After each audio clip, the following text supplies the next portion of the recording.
জুলাই সনদ বাস্তবায়ন না করলে ছাড় দেয়া হবে না বলে হুঁশিয়ারি দিয়েছেন জামায়াতে আমির ও বিরোধী দলীয় নেতা ডাক্তার শফিকুর রহমান। সকালে রাজধানীর মিরপুরে পরিষ্কার পরিচ্ছন্নতা অভিযান পরিচালনার শেষে একথা বলেন তিনি। বলেন যে জুলাইয়ের কারণে 2026-এ জাতীয় নির্বাচন হয়েছে, সেই জুলাইয়ের চেতনা বাস্তবায়নে সকলকে সংসদে ভূমিকা রাখা প্রয়োজন।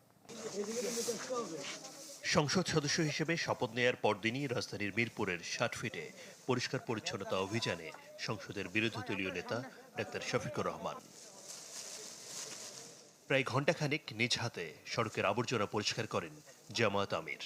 এ সময় জুলাইয়ের চেতনা বাস্তবায়নে সকলকে সংসদে ভূমিকা রাখার আহ্বান জানান তিনি। এই জুলাইয়ের কারণেই তো এই নির্বাচন হলো।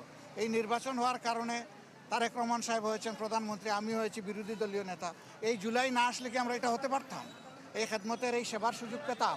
তাহলে জুলাইকে আমাদের অবশ্যই স্বীকৃতি দিতে হবে, সম্মান করতে হবে এবং জুলাইয়ের আকাঙ্ক্ষার ভিত্তিতে যে সমস্ত সংস্কার প্রস্তাব সামনে এসেছে এই সবগুলা বাস্তবায়ন করা হবে এই সংসদের পবিত্র দায়িত্ব।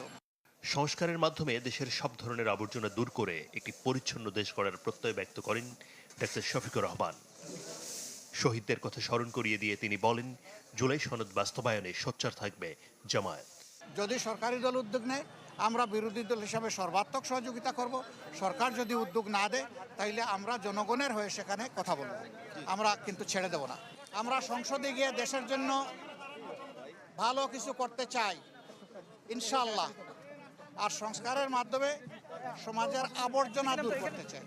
দেশকে পরিচ্ছন্ন রাখতে সবাইকে ভূমিকা রাখারও তাগিদ দেন সংসদের বিরোধী দলীয় এই নেতা।